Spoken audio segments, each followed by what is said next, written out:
Astrologia cabalística, Anatomia do Destino, por Rory Kenton. Tradução de Maio Miranda, Editora Pensamento, canal Le Conde. Caros ouvintes, por favor, curtam, compartilhem, comentem, inscrevam-se no canal, caso já não tenham feito. Caso você goste deste livro, adquira-o. E caso você goste do meu trabalho e queira auxiliá-lo, isto é possível via Pix, Apoia-se ou Vaquinha. Centavos serão muito bem-vindos.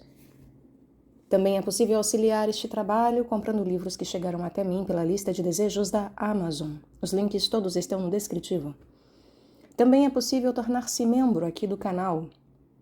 Há diversos valores para a contribuição e também diversos benefícios. Muito obrigada pela presença. Uma boa escuta a todos. 10. As casas e as idades do homem. Enquanto que o zodíaco e os princípios luminares e planetários e seus aspectos representam um equilíbrio particular da psique, o relacionamento entre estas combinações sutis e as casas mundanas indica de que modo a entidade encarnada manifestar-se-á no mundo natural. Desenvolvido durante muitos séculos, o sistema de casas mundanas é um esquema baseado em princípios zodiacais que atua como uma cobertura estática sobre um céu sempre em movimento. Assim, tomando o desenho clássico, igual ao modelo do ano, porém ao inverso, a posição do meio-dia, ou 10ª e 9ª casas, está ocupada pelos signos hibernais, Capricórnio e Sagitário, com a posição zênite correspondendo ao solstício de inverno. Faço aqui, tomo a liberdade de fazer uma adaptação de que o zênite, o meio do céu, para nós ele corresponde, na verdade, ao solstício de verão. A posição oposta, o nadir, ou fundo do céu, na base do sistema, está colocado entre a 3ª e 4ª casas, relacionadas com Gêmeos e Câncer, e com o solstício de verão. Claro, aqui para nós, solstício de inverno. O amanhecer do dia situa-se no ângulo esquerdo sobre o ascendente, cuja primeira casa está baseada em Áries, o signo do equinócio da primavera. No nosso caso, equinócio do outono. Do mesmo modo, o ponto oposto, o descendente, está relacionado com o equinócio de outono, no nosso caso, da primavera, e situa-se entre a 7ª e 6ª casas e tem afinidade com Libra e Virgem. A inversão não teve como razão única o fato de que o movimento diário aparente do céu e o movimento anual verdadeiro do Sol e dos planetas são movimentos contrários um ao outro, mas também o fato de que o esquema mundano é a imagem da situação celeste refletida num espelho. E faço uma outra correção também, que no momento eu não cheguei a fazer, e tem aqui na nota, inclusive de rodapé, que fala-se que os signos hibernais são Capricórnio e Sagitário, mas no nosso caso esses signos não são hibernais porque não são de inverno nosso, sim de verão, e portanto são signos estivais para nós. Em essência, o sistema de casas mundanas é o desenho de um setor centralizado sobre o lugar onde o nascimento ou evento ocorreu, ocorre ou ocorrerá. Através de suas janelas irradiantes, o zodíaco e o seu conteúdo poderão ser vistos em relação com o horizonte daquele local. Por meio da colocação dos signos e dos corpos celestes, pode-se determinar o modo como a pessoa expressará sua psique, caso se trate de um mapa natal. Tomando o ego em primeiro lugar, deixemos que o nosso exemplo seja a lua em Virgem, a lua virginiana, e na 10ª casa. De acordo com a tradição, esta casa está relacionada com o progresso no mundo. A 10ª casa, porque tem como base o ambicioso signo de Capricórnio e está situada no ponto culminante do ciclo diário. A 10ª casa é o zênite prático, enquanto que a 9ª casa é o zênite ideal, porque está baseada em Sagitário. Consequentemente, a lua virginiana, a lua em Virgem e na 10ª casa, dará ao ego da pessoa a tendência para uma aplicação duplamente terra da sua personalidade adquirida nos assuntos de organização e administração e em todas aquelas profissões associadas à mistura de Virgem e Capricórnio, tais como administração hospitalar, publicações, grandes negócios, contabilidade e saúde pública e assim por diante. Se os aspectos da Lua são bons, o indivíduo subirá lentamente e virá a ser um administrador proeminente, com fama de escrupulosa eficiência e minuciosidade, embora às vezes inclinado a enredar-se com alguns itens que atraem sua atenção por sua qualidade desonesta ou negligente. A Lua em Leão ou Lua leonina, e na mesma casa, faria com que o ego se manifestasse de uma maneira completamente diferente. Aqui o ego não teria a modéstia da Lua virginiana e insistiria num reconhecimento que poderia não merecer. De fato, um toque de megalomania, mas com elegância, poderia criar uma personalidade carismática. Porém, a menos que haja bons aspectos, a ambição da 10ª casa de ser uma figura leonina popular poderá ser causa de algum sofrimento e de frequentes humilhações. Aqui vemos como a influência recíproca entre a natureza interior e o mundo exterior começa a produzir uma determinada vida ou destino. As posições dos planetas nos signos e nas casas mundanas criam uma ampla variedade de manifestações. Por exemplo, Marte em Virgem e na 7ª casa dos associados tornaria a pessoa altamente exigente a respeito das suas companhias e qualquer relacionamento, tanto profissional como particular, seria dificultado pelo julgamento minucioso e constante e pelas críticas de ambos os lados, pois a semelhança atrairia reações semelhantes. Por causa disso, o tipo de parceiro que a pessoa tomaria em casamento, por exemplo, estaria limitado ao tipo de cônjuge muito exigente, com certa aparência pessoal e determinadas maneiras e expectativas emocionais. A menos que houvesse algum outro fator atenuante, como Vênus em Aquário e na 5ª casa, a pessoa jamais se envolveria com um amante mal educado, mal vestido e exageradamente emocional. Em contraste, se Marte estivesse em Peixes e na 7ª casa, isso criaria uma indecisão emocional que resultaria numa constante inversão do equilíbrio emocional em qualquer relacionamento, fazendo o agressor dominante transformar-se subitamente na vítima confusa. É evidente que isto afetaria a espécie de casamento que a pessoa atrairia para si mesma. Aqui observamos novamente a lei que, por nossas naturezas, cria-nos um tipo particular de vida. Assim, duas pessoas nascidas na mesma casa e tendo a mesma educação terão vidas inteiramente diferentes por causa do modo como sua psique individual se manifesta e cria seu próprio destino.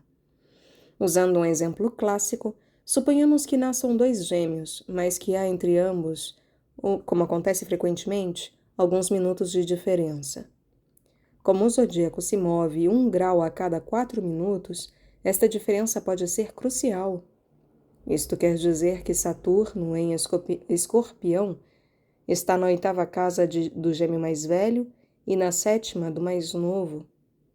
Esta diferença pode originar um profundo interesse pelas filosofias ocultas no primeiro e uma profunda atração para com o sexo oposto, mais velho, no último. Se Saturno está praticamente bem ou mal em aspecto, é evidente que as duas vidas podem tomar direções absolutamente diferentes. O mais velho poderia seguir uma vida de pesquisa secreta na questão da evolução espiritual, enquanto que seu irmão estaria preocupado em solucionar seu relacionamento com a mãe através de um casamento penoso com uma mulher mais velha.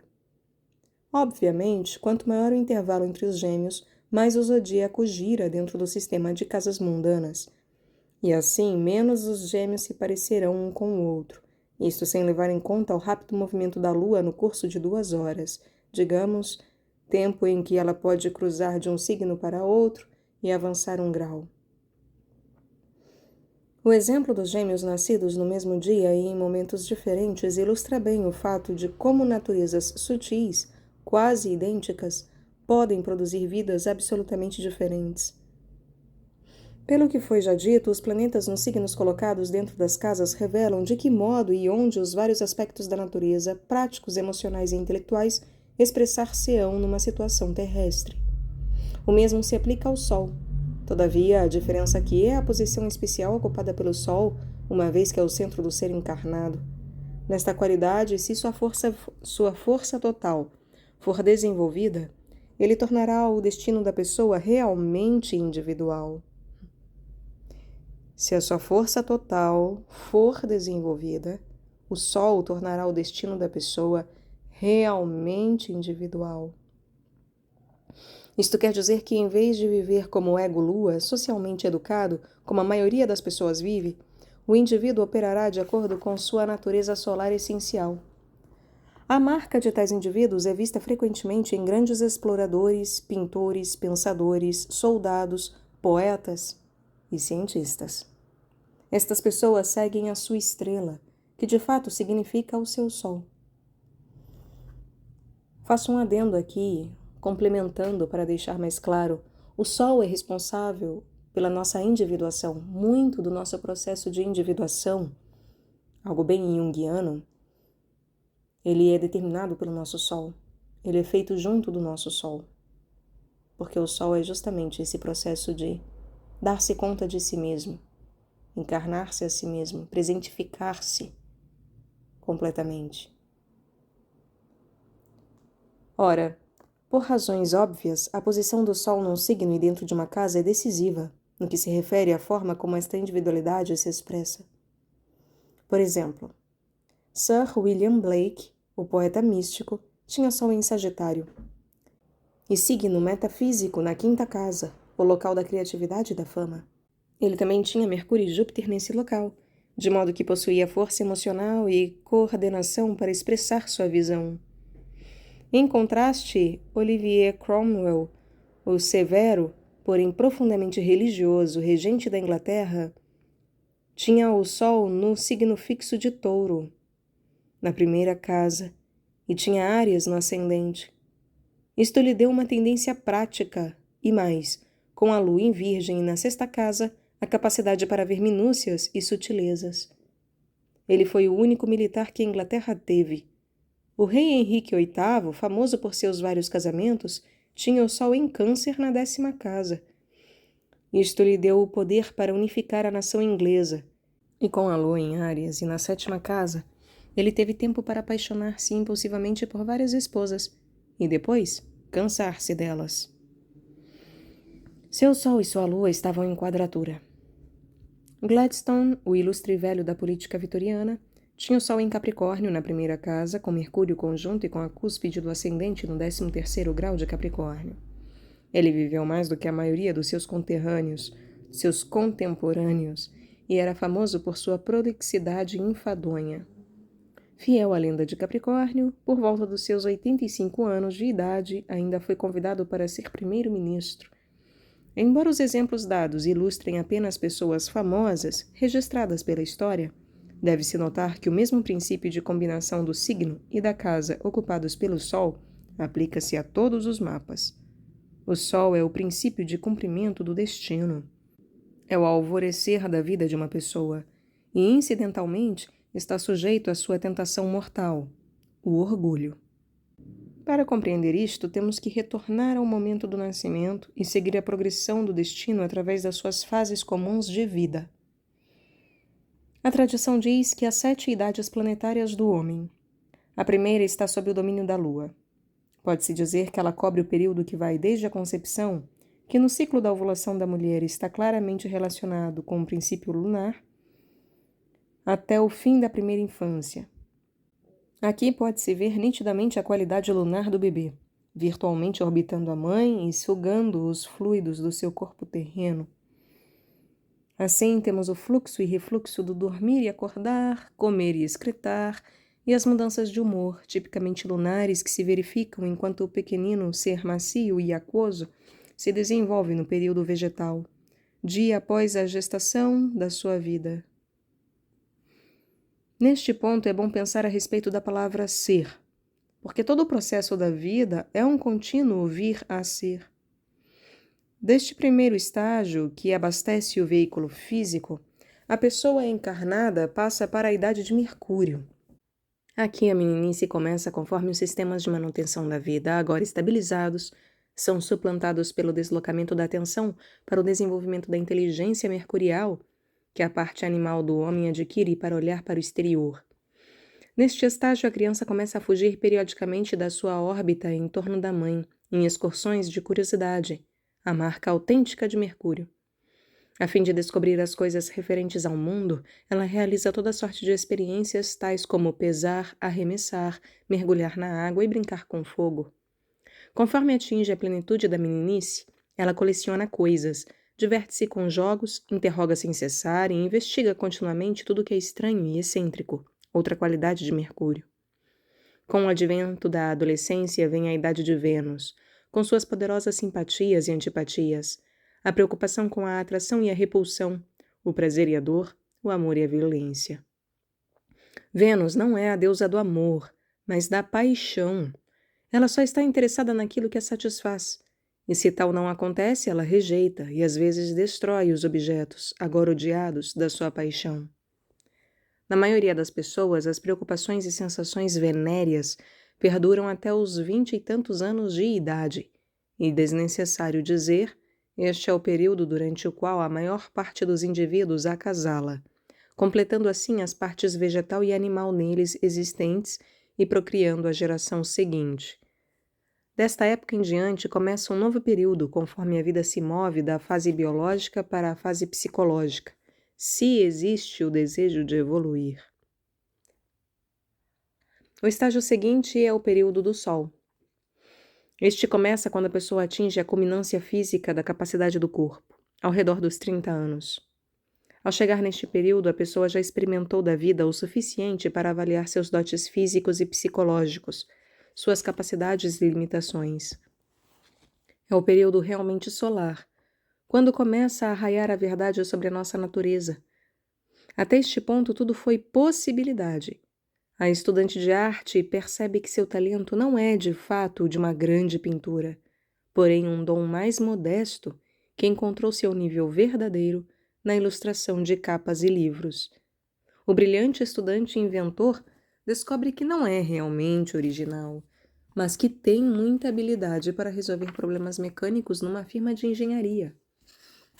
O líder natural do time de futebol da cidadezinha descobre que tem talento para dirigir uma grande fazenda, enquanto que a enfermeira, introvertida e cheia de problemas, encontra a si mesma tornando-se uma especialista no trato com crianças desajustadas. Quando chega a idade do Sol, é possível perceber a qualidade da vida particular, se não pela própria pessoa, certamente por seus amigos e colegas. Um homem poderá tentar viver de acordo com a imagem do seu ego-lua, mas seus associados sabem exatamente o que ele pode e o que não pode fazer. Enquanto um homem jamais consegue ser promovido, a despeito da sua jactância lunar, outro que é naturalmente modesto está sempre recebendo ofertas de cargos melhores à medida que a sua capacidade solar é reconhecida e sua reputação cresce. O nível do Sol é o começo do próximo estágio de desenvolvimento do ser, porque é do Sol que provém a verdadeira missão da vida de uma pessoa. É por isso que a posição do Sol, num signo e numa casa, é tão decisiva num mapa. Se o indivíduo tem, suponhamos, seu Sol em Gêmeos e na 10ª casa, ele poderá muito bem alcançar seu lugar como jornalista famoso ou homem de letras de renome, por volta dos 30 anos.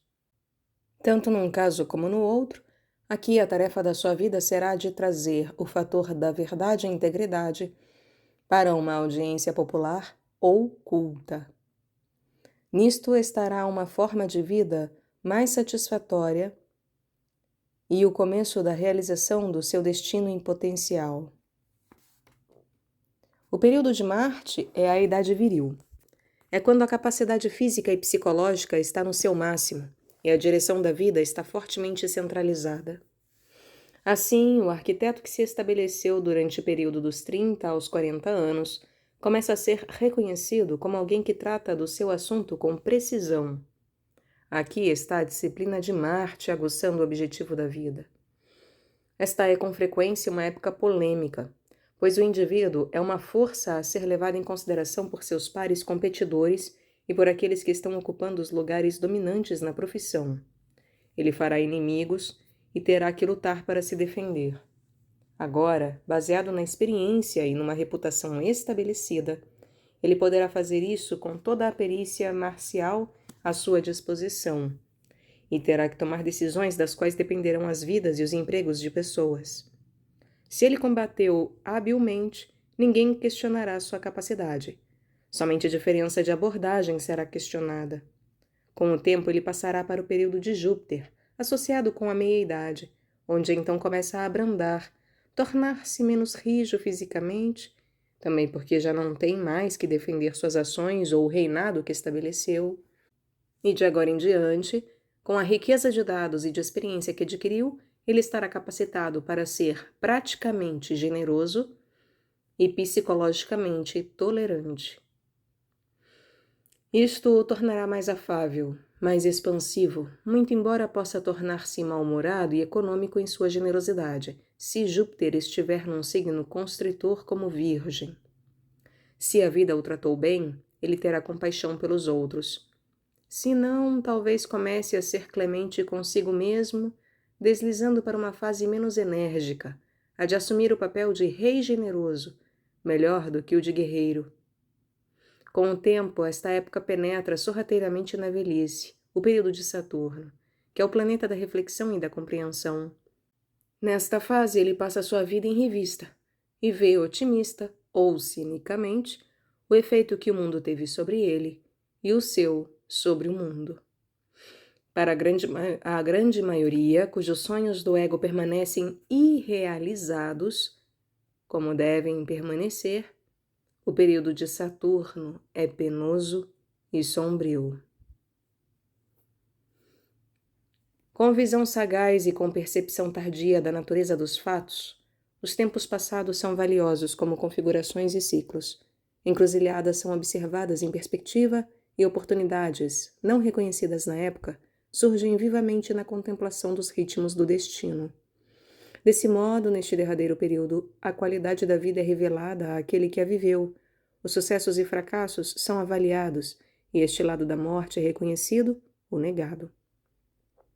E assim o desempenho de uma vida inteira é pesado e medido pelas reflexões saturnianas da velhice, antes que a pessoa, por obra da intervenção abrupta de Urano, seja projetada através da morte para fora do mundo físico e para os domínios dos mundos superiores, onde muitas perguntas e enigmas são respondidos num relâmpago cegante da revelação uraniana. Todos os indivíduos seguem esta progressão planetária geral. Todavia, o que dá movimento a um determinado destino não é somente o desenrolar das 7 idades, porém os movimentos contínuos dos planetas à medida que transitam e enviam aspectos à configuração do mapa original de nascimento. É aqui que os detalhes projetados do destino podem ser preditos, mas somente até certo ponto. Este é o estudo das progressões astrológicas.